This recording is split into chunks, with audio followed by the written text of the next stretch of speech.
സുജിനുണ്ടെങ്കിൽ latest ആയിട്ടൊരു video ഇട്ടിട്ടുണ്ടായിരുന്നു. അതിനകത്ത് പറഞ്ഞൊരു കാര്യം എന്ന് പറഞ്ഞാൽ താനൊരു പോസ്റ്റ് ഇടുന്നുണ്ട്, അത് വെച്ച് എല്ലാവർക്കും കാര്യങ്ങൾ മനസ്സിലാവും എന്നുള്ള രീതിയിലായിരുന്നു. അങ്ങനെ ഇരിക്കുന്ന സമയത്താണ് പുതിയതായിട്ടൊരു പോസ്റ്റ് ഇട്ടിട്ടുണ്ടായിരുന്നത്. അതിനകത്തുണ്ടെങ്കിൽ സുജിനും അതോടെ തന്നെ പൊന്നൂസും ഉണ്ടെങ്കിൽ വിവാഹം കഴിച്ചിട്ട് നിൽക്കുന്ന രീതിയിലുള്ളൊരു ഫോട്ടോ ആയിരുന്നു. ഈ തുളസിമാലയൊക്കെ ഇട്ടുകൊണ്ട് നിൽക്കുന്ന ഒരു രീതിയിലായിരുന്നു. ഇതിൽ നിന്ന് മനസ്സിലാക്കുന്ന ഒരു കാര്യം, ഇവർ തമ്മിൽ കുറേ നാളായിട്ട് ഒരുപാട് പ്രശ്നങ്ങളുണ്ടായിരുന്നു. പിരിഞ്ഞൊക്കെയാണ് താമസിച്ചുകൊണ്ടേ ഇരുന്നത്. അതിനുശേഷം അവരിപ്പോൾ ഒന്ന് ചേർന്നിട്ടുണ്ടായിരുന്നു. അത് അഭിനയമാണോ ഇല്ലയോ എന്ന് നമുക്കറിയത്തില്ല, ചിലപ്പോൾ ആയിരിക്കാം. അതെന്തായാലും അതിനെപ്പറ്റി കൂടുതൽ സംസാരിക്കുന്നില്ല.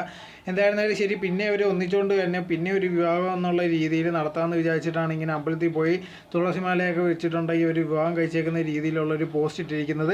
എന്തായിരുന്നാലും ശരി, നല്ലൊരു കാര്യം തന്നെയാണ്. ഇനി ഇതേ കണക്കത്തുള്ള കാര്യം പറഞ്ഞുകൊണ്ട് വന്ന ആൾക്കാരുണ്ടെങ്കിൽ വിശ്വസിക്കത്തില്ല, തെറി വിളിച്ച് ഓടിക്കത്തേ ഉള്ളൂ. അതുകൊണ്ട് ഇനിയെങ്കിലും ഇതേകണക്കത്തുള്ള കാര്യങ്ങൾ അടിച്ച് പിരിഞ്ഞോ അല്ലെങ്കിൽ ഞങ്ങൾ പ്രശ്നം എന്നുള്ള രീതിയിലൊന്നും പറയാതിരിക്കുക, അതാണ് ബെറ്ററായിട്ടുള്ളൊരു കാര്യം. എന്തായിരുന്നാലും ഇനി നല്ല രീതിയിൽ തന്നെ മുന്നോട്ട് പോകട്ടെ. ഇനി കണ്ടന്റിന് വേണ്ടി വേറെ എന്തിനും വേണ്ടി ആയിക്കോട്ടെ, ഇതേകണക്കത്തുള്ള ഒരു കാര്യം പറയരുത് ഞങ്ങൾ പിരിഞ്ഞ് അങ്ങനെ ഇങ്ങനെയാണെന്നുള്ളത്. അങ്ങനെയൊക്കെ പറഞ്ഞു കഴിഞ്ഞാൽ തീർച്ചയായിട്ടും ഉണ്ടെങ്കിൽ ആൾക്കാർ അവരോടുള്ളൊരു ട്രസ്റ്റ് പിന്നെ നഷ്ടപ്പെടുന്നതായിരിക്കും. പിന്നെ ഉണ്ടെങ്കിൽ അവരോട് ഇവരുടെ വീഡിയോസോ അല്ലെങ്കിൽ അവർ ചെയ്യുന്ന കാര്യങ്ങൾക്കോ ഒന്നും സപ്പോർട്ട് ചെയ്യുന്നതും ആയിരിക്കത്തില്ല.